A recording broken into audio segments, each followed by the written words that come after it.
Welcome to our International Student Brief Show. Today, we're diving into some fascinating stories from around the world. First up, we have a collection of 20 astonishing photos that challenge how we see reality.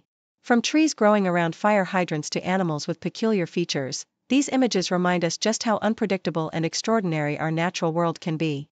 Next, we turn to the ongoing US-China visa tensions. China warns that the US's plan to cut down visa durations for Chinese journalists could spark a new wave of media warfare. Meanwhile, Beijing is also criticizing the US for mistreating Chinese students and restricting their rights, which could strain diplomatic relations even further. Finally, we explore the confusing world of US student visas. Despite President Trump's claims of welcoming over 600,000 Chinese students, many face stricter checks, uncertain policies, and limited visa durations. This uncertainty is making students and their families nervous, with some considering studying in other countries. It's a tricky situation that could impact future educational exchanges and international relations. Please stay tuned for more details. The South China Morning Post vividly captures the tense diplomatic dance between China and the United States over visa policies and the treatment of Chinese nationals. China's embassy in the US warns that the recent US proposal to limit visas for Chinese journalists and tighten restrictions on Chinese students could spark a new wave of media warfare and deepen the chill in bilateral relations. Chinese officials have expressed deep concern over what they see as discriminatory practices, such as prolonged interrogations and revocations of student visas, which threaten to undermine the long-standing people-to-people exchanges that have historically fostered mutual understanding. Chinese representatives emphasize that their country remains committed to lawful reporting and the protection of its citizens abroad, urging the US to reconsider policies that could escalate tensions and harm diplomatic goodwill. BuzzFeed's collection of rare and astonishing photographs transports us into a world where the extraordinary becomes visible in everyday life. Among these captivating images are a tree growing around a fire hydrant, a baby born with natural highlights, and a cloud shaped like a helicopter, each photo a vivid reminder of the planet's unpredictable and wondrous diversity. Other images reveal a hand stung by a wasp just minutes after the attack, lightning striking a tree and illuminating the sky, and a potato oddly shaped like an apple. These snapshots serve as a portal into the bizarre, humorous, and awe-inspiring moments that remind us of nature's quirks and the strange beauty hidden in the ordinary, encouraging us to see the world through a lens of curiosity and wonder.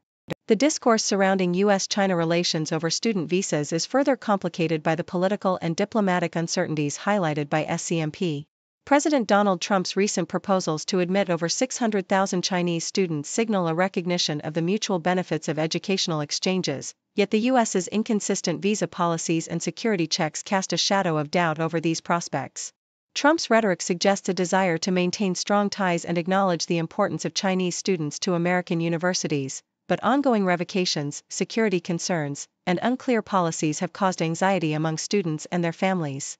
As a result, many Chinese students are contemplating alternative destinations like the UK, Canada, or Hong Kong, which could reshape the future landscape of international education. Ultimately, fostering clarity and consistency in US policies could pave the way for more meaningful exchanges, strengthening diplomatic bonds and mutual understanding between the two nations.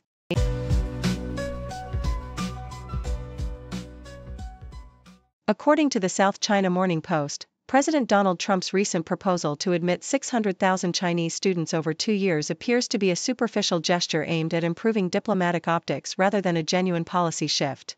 While Trump publicly emphasized the importance of Chinese students to the U.S. higher education system, experts like Dennis Luchengwing suggest that this move is part of a broader negotiation strategy with China, possibly designed to create a more positive atmosphere ahead of high-level talks with President Xi Jinping.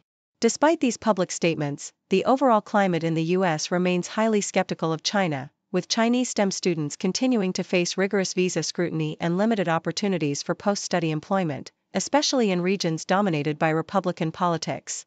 Wang warns that unless significant changes occur in visa policies and bilateral relations, Chinese students may find it increasingly difficult to pursue their careers in the U.S., which could paradoxically bolster China's own innovation efforts as graduates return home.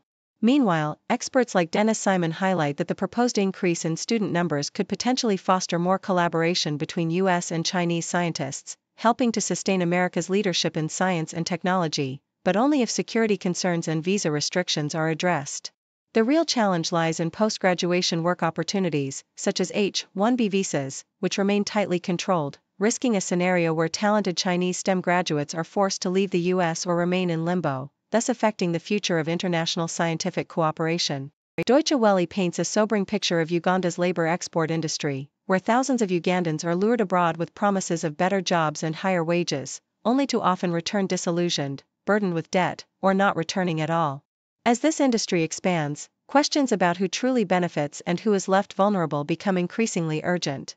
Many Ugandans are caught in a cycle of exploitation, with some falling prey to unscrupulous recruitment agencies, while others find themselves in low-paying or unsafe working conditions abroad. Despite the economic benefits that remittances bring to Uganda, contributing billions of dollars, the lack of adequate protections for migrant workers raises concerns about their safety and rights. The industry's rapid growth underscores the need for stronger regulation and international cooperation to ensure that citizens are protected in the global labor market, rather than exploited or abandoned in foreign lands. According to the South China Morning Post, a Tibetan woman in Shangri-La, Yunnan, has captured widespread attention due to her striking resemblance to South Korean actress Song Hye-kyo, earning her the nickname Deacon Song Hye-kyo. This 27-year-old performer, known as Dolma or Yongzong, works at Tusi Manor, where she sings and dances, immersing visitors in the rich history of Yunnan's imperial governance eras. Her natural beauty and elegant demeanor have made her a magnet for tourists from across China and abroad, including South Korea, with many traveling just to see her. Yongzong's journey from a farm girl to a beloved performer has endeared her to her fans, who often crowd around her for photos and autographs, despite her modesty and humor about her own appearance. Her popularity has even elevated her to a kind of cultural ambassador, with local authorities embracing her as a symbol of regional charm. While some online critics have questioned her fame, she remains unfazed, embracing her unique beauty and engaging with her followers through social media. Her story exemplifies how a simple resemblance can transform into a phenomenon that bridges cultures and celebrates natural grace. Thank you for tuning in. The content above showcases the latest briefing reports and analytical synopses, thoughtfully curated by the 6Do team. These insights stem from a wide array of reputable media outlets, think tanks, government sources, and specialized experts worldwide. We encourage you to explore these sources for a comprehensive perspective. Keep in mind that while the content may not always align with the official standpoint of 6Do Brief, it's not meant to be taken as absolute directives for decision-making. Comprising seasoned media professionals, learned scholars, and accomplished scientists, the 6Do team embodies a trailblazing, fully independent media entity. To customize 6Do Brief to meet your professional needs, you have the option to subscribe to a diverse array of briefings on our website, 6dobrief.com. Regardless of your location, you can conveniently receive 6Do Brief via email.